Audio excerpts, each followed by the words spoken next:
Assalamualaikum warahmatullahi wabarakatuh.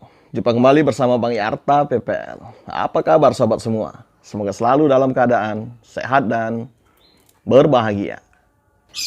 Sobat tani semua, dalam kehidupan kita sehari-hari, dalam kegiatan kita bercocok tanam, tentu kata-kata pestisida sering sekali terdengar, bahkan terucap oleh kita. Tapi pertanyaannya adalah, tahukah kita apa yang dimaksud dengan pestisida yang sering kita ucapkan tersebut? Berapa banyak jenis pestisida dan apa sebenarnya manfaat yang bisa diberikan oleh pestisida itu sendiri? Pada konten kali ini, kita akan coba membahasnya secara lebih mendalam, tetapi tetap sederhana, sehingga dapat lebih mudah untuk kita pahami secara bersama.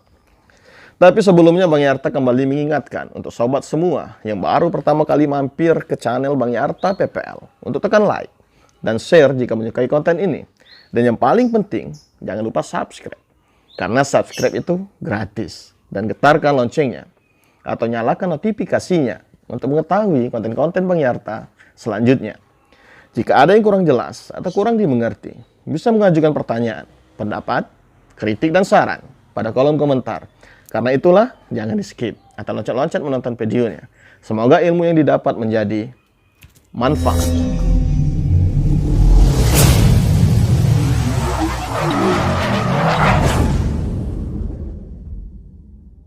Sobat tani semua, pada dasarnya kita semua sudah terbiasa menggunakan pestisida, memanfaatkan bermacam merek pestisida. Namun, apa dan bagaimana sistem dari pola kerja pestisida tersebut mungkin saja belum semua dari kita dapat memahaminya. Hal inilah yang kadang-kala sering menjadi hambatan bagi kita para petani untuk mengaplikasikan pestisida secara tepat dan bijaksana, sehingga akan efektif sesuai dengan tujuan penggunaan yang pasti lebih efisien dan mengurangi pengeluaran kita. Pertama sekali kita akan coba mengetahui apa sebenarnya yang dimaksud dengan pestisida. Pestisida secara harfiah berasal dari kata pest atau hama dan side atau membunuh, yang berarti pembunuh hama. Menurut SK Menteri Pertanian RI nomor 434.1 garing KPTS garing TP 270 garing 7 garing 2001. Yang disebut pestisida adalah semua zat kimia atau bahan lain serta jasad renik dan virus yang digunakan untuk: yang pertama, dia memberantas atau mencegah hama dan penyakit yang merusak tanaman, bagian tanaman atau hasil-hasil pertanian. Yang kedua, memberantas rerumputan. Yang ketiga, mematikan daun dan mencegah pertumbuhan yang tidak diinginkan.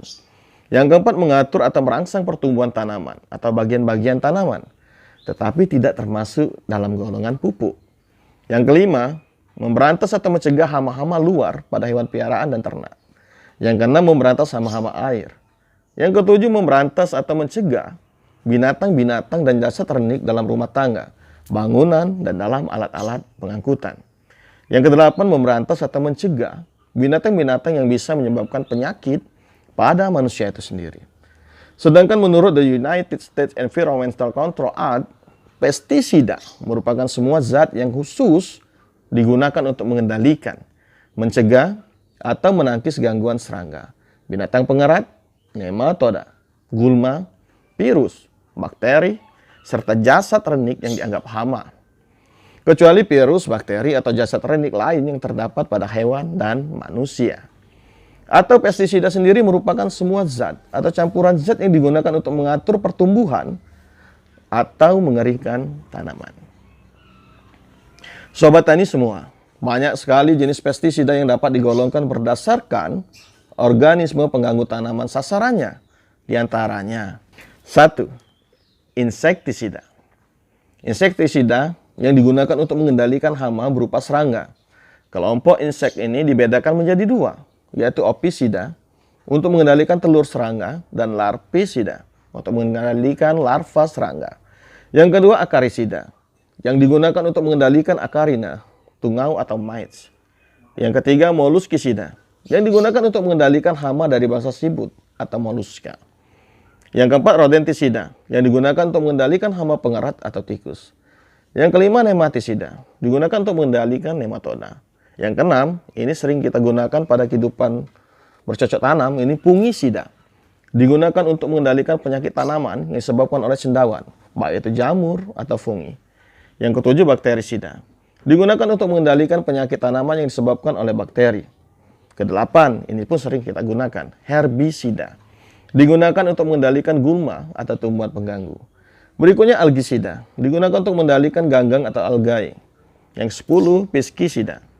Digunakan untuk mengendalikan ikan buas. Yang ke-11, alvisida.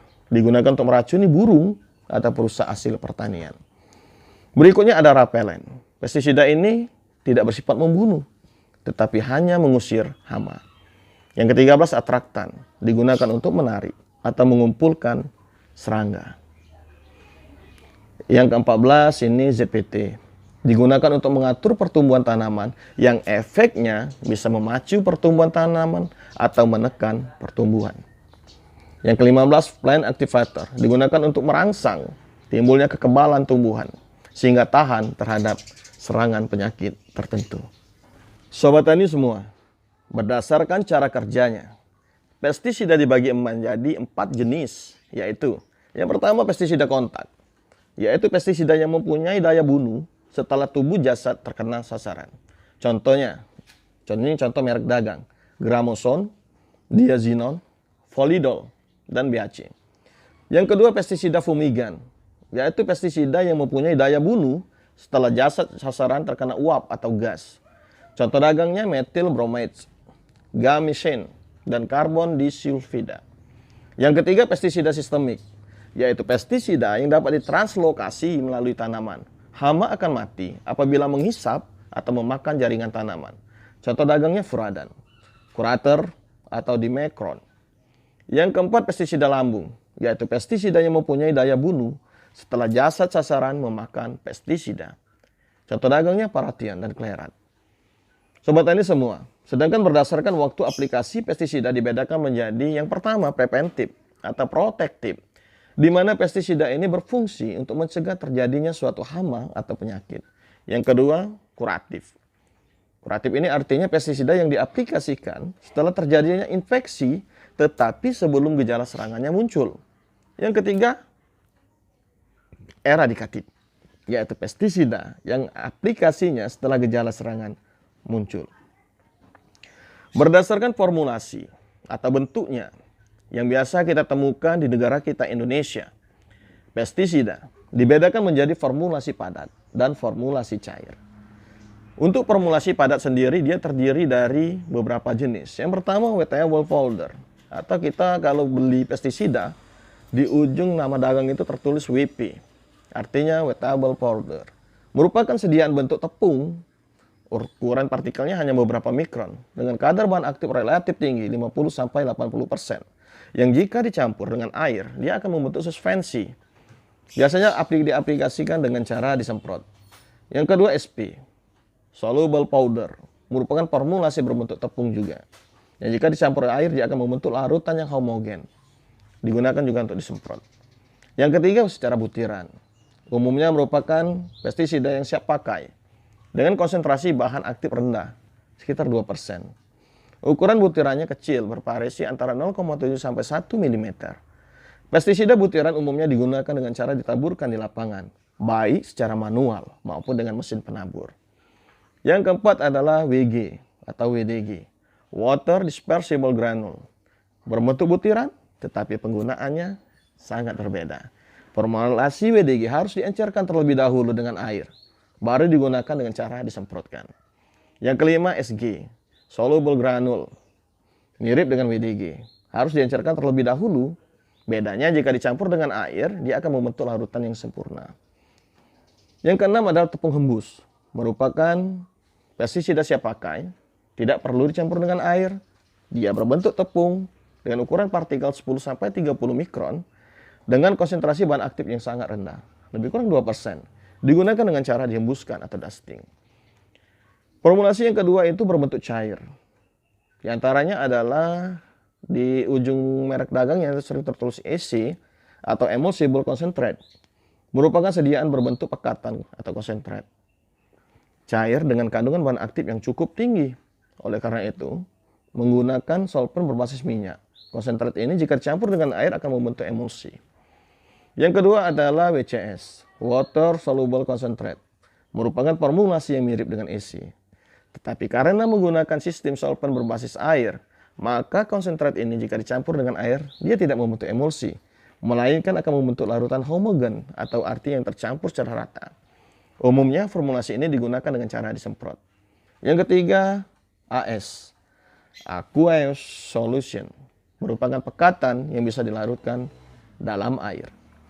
Pestisida yang diformulasi dalam bentuk AS umumnya merupakan pestisida yang memiliki kelarutan tinggi dalam air. Pestisida yang diformulasi dalam bentuk ini digunakan dengan cara disemprot. Yang keempat adalah SL, Soluble Liquid, merupakan pekatan cair. Jika dicampur air, pekatan cair ini akan membentuk larutan. Pestisida ini juga digunakan dengan cara disemprot. Yang kelima, ULV, Ultra Low Volume, merupakan pestisida khusus untuk penyemprotan dengan volume ultra rendah. Yaitu volume semprotnya ini antara 1 sampai 5 liter per hektar. Formulasi ULP umumnya berbasis minyak. Karena untuk penyemprotan dengan volume ultra rendah, digunakan butiran semprot yang sangat halus. Kemudian, tahukah Sobat Tani semua, bahwa pada tahun 2019, sudah terdapat lebih kurang 3.448 merek atau formulasi pestisida yang terdaftar pada Dirjen Pupuk dan Pestisida Kementerian Pertanian Indonesia. Semoga dengan mengetahui dan memahami tentang apa itu pestisida dan jenisnya, diharapkan agar kita bisa lebih bijaksana dalam menggunakan pestisida, dalam bercocok tanam, dalam berusaha tani kita di lapangan. Sehingga akan lebih kecil pengeluaran yang akan kita keluarkan. Demikianlah Sobat Tani semua. Semoga konten ini bermanfaat dan berguna bagi kita. Tak ada gading yang tak retak. Tak ada kalimat terucap yang tak memiliki salah. Bang Yarta PPL undur diri. Mohon maaf atas segala kekurangan. Berjumpa kembali pada konten berikutnya. Wassalam. Salam Tani.